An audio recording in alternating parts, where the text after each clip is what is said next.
আসসালামু আলাইকুম। তো আমি যেহেতু একজন খামারি, তো আমার খামারগুলোর ভিডিও আপনারা সবসময় দেখেন। তো আজকে হচ্ছে আমি চেষ্টা করি আমার খামারগুলো আপনাদের একটু দেখানোর জন্য, আসলে আমি ভিডিওগুলো যেখানে করি আর আমার খামারের ভিতরের কন্ডিশনটা কী। তো এটা হচ্ছে আমাদের কয়েলের খামার। তো এখানে যে কয়েলগুলো আমরা লালন পালন করি, শুরু থেকে লালন পালন করতে হচ্ছে আমাদের এই খামারটায়। তো এখানে পুরোটাই আমাদের কয়েলই রাখা আছে। এই ফুল শেডে অ্যাপারেজে প্রায় এখানে আমাদের 1200-র মতন কয়েল পাখি রাখা আছে। এই মুহূর্তে আমরা লালন পালন এখানে করতেছি। আর এখানের উল্টো পাশে হচ্ছে আমাদের আরও একটা শেড আছে, এর পাশে আছে আর একটা শেড আমরা এখানে রাখছি, সেটা হচ্ছে আমাদের বাচ্চা ব্রুডিং এর যে শেডটা, সেটা আমাদের এই ঘর হচ্ছে সম্পূর্ণ বাচ্চা ব্রুডিং কাজগুলো আমরা সম্পূর্ণ করে এই ঘরের মধ্যেই। আর এই ঘরে হচ্ছে সম্পূর্ণ হচ্ছে বেড়া দেওয়ার মেন কারণ হচ্ছে যেহেতু শীতকাল কিছুদিন আগেই গেছে, এই জন্য হচ্ছে আমরা বেড়া এখন পর্যন্ত কাটি নাই। ওইভাবে হচ্ছে আমরা ভিতরে বাচ্চাগুলো লালন পালন করতেছিলাম বা ব্রুডিং গুলো সম্পূর্ণ করতেছিলাম, এই জন্য হচ্ছে আমরা ওই জিনিসগুলো এভাবেই করি নাই। তো এর পাশে হচ্ছে আমাদের আর একটা শেড আছে, সেটা হচ্ছে আমাদের ফার্মি শেড। তো চলুন আমরা ফার্মি শেডে যাই।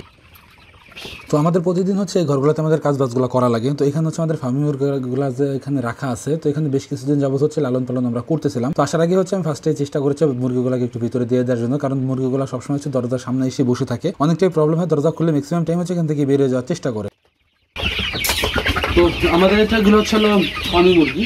তো এখানে আমাদের অ্যারাউন্ড প্রায় 100 মুরগি আছে। তো মুরগিগুলো আমরা প্রায় 1.5 মাসের উপরে হচ্ছে লালন পালন করতেছি। তো এখন দেখতে পাচ্ছেন যে মুরগির গ্রোথটা আমাদের আসলে কেমন আছে। এই হচ্ছে আমাদের মুরগির গ্রোথটা দেখতে পাচ্ছেন যে মাশাআল্লাহ খুব সুন্দর গ্রোথ আমাদের মুরগিগুলার। তো এগুলো হচ্ছে মোটামুটি মনে হয় আমার আর 3 থেকে 3.5 মাসের মধ্যে হচ্ছে ডিমের পর চলে আসবে, সব উপর আল্লাহর ইচ্ছা। তো লালন পালন করতেছি, আমাদের মুরগিগুলার তেমন কোনো প্রবলেম এখন পর্যন্ত হয়নি বা কোনো প্রবলেম আমরা এখন পর্যন্ত ফেসও করি নাই। তো মুরগিগুলোর গ্রোথটা ভালো আছে, অ্যারাউন্ড এখন প্রায় 700-750 গ্রামের মতন চলে আসছে ওজনে। হয়তো আর 2-3 মাসের মধ্যে ডিমটা দিয়ে আমি আশা করতেছি আর কি, সবই উপর আল্লাহর ইচ্ছা, সেটা আগেই বললাম। আর এর ভিতরে কিছু আমাদের দেশি মুরগি আছে, যেমন হচ্ছে এইটা হচ্ছে আমাদের দেশি মুরগি, এটা হচ্ছে দেশি মুরগি মানে। তো এর ভিতরে আমাদের কিছু দেশি মুরগি আছে আর হচ্ছে কিছু ফার্ম মুরগি আছে। তো দেশি মুরগি এখানে আমার তারা মেন যে কারণ সেটা হচ্ছে যে এই মুরগির একসাথে আমরা হচ্ছে বাচ্চাগুলো ফুটাইছিলাম। তো দেশি মুরগির আমাদের অ্যারাউন্ড প্রায় 10 থেকে 12টা ডিম ছিল, সেই ডিমগুলো আমরা একসাথে বসাইছিলাম। যেহেতু একসাথে বাচ্চাগুলো ফুটছে, এই জন্য হচ্ছে আমরা একসাথে হচ্ছে এখানে লালন পালন করতেছি।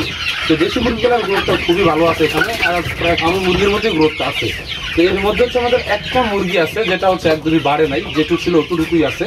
তো ওটাকে হচ্ছে আমি সবসময় হচ্ছে আলাদা কিছু কেয়ার করার চেষ্টা করি আমাদের এই জায়গায়।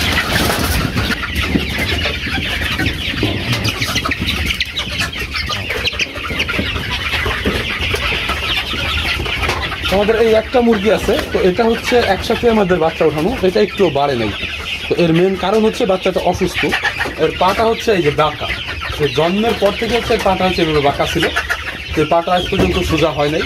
তো এইভাবেই আছে, ও এইভাবেই খাবার খায়, আর এইভাবেই হচ্ছে ওকে লালন পালন আমরা করতেছি। তো সেটা দেখেন এখানে ওইভাবেই খাবার খায়।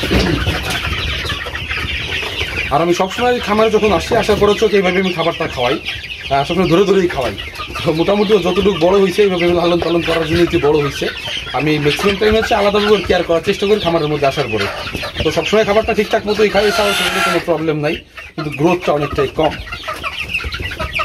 তো আমাদের ফার্মি মুরগির খামারে হচ্ছে আমরা যতগুলো মুরগি লালন পালন করি, প্রত্যেকটা মুরগি এতটাই দুষ্ট যেটা আসলে বলার মতন না। ঘরের মধ্যে ঢুকলে পরে এরা দৌড়াদৌড়ি ছোটাছুটি করতেই দাঁড়িয়ে থাকে, আর অনেকটাই পাগলের মতন অবস্থা করে দেয় আমাদের। ভিতরে আসলে পরে এক বিন্দু ওরা সুস্থ থাকে না, দেখতেই পারতেছেন যে কি পরিমাণ দৌড়াদৌড়ি করতেছে। আর খাবার দেবার আসলে এবং পানি দেবার আসলে আমার অনেকটাই প্রবলেমে পড়া লাগে এই কারণগুলোর জন্যই। আর এমন হয় যে দেখা যাচ্ছে পানিটা একটু কমে গেলে ওরা হচ্ছে দৌড়াদৌড়ি করে পানির পাত্রগুলো ফেলাই দেয়, এতে করে হচ্ছে ভিতরে অনেকটাই প্রবলেম হয়ে যায়, দেখা যাচ্ছে ভিতরে পানি পড়ে যায়, অনেকটাই সমস্যা হয়ে যায়। আর মাশাআল্লাহ আমাদের মুরগিগুলো খুবই ভালো ছিল আর খুবই গ্রোথটা সুন্দরভাবে বাড়তেছিল, আমাদের কোনো সমস্যা হচ্ছে না। তো আমি আর বেশি কিছুদিন পর হচ্ছে আমি এগুলো থেকে বেশ কিছু ডিমের আশা করতেছি, হয়তো উপরওয়ালার ইচ্ছা থাকলে খুব দ্রুতই হচ্ছে ডিমগুলো আমরা পেয়ে যেতে পারি। আর যেহেতু ডিম মুরগিগুলো ওজনে চলে আসছে, এই জন্য হচ্ছে ডিমের জন্য খুব বেশি একটা দিন আমাদের লাগবে না বলে আমরা আশাবাদী। তো যাই হোক, আর আজকে বেশি একটা কথা বাড়াবো না, আমাদের আজকের ভিডিও এই পর্যন্তই। আল্লাহ তাআলা যেন আমাদের খামার এবং কৃষিতে বরকত দান করেন। ধন্যবাদ সবাইকে, আসসালামু আলাইকুম।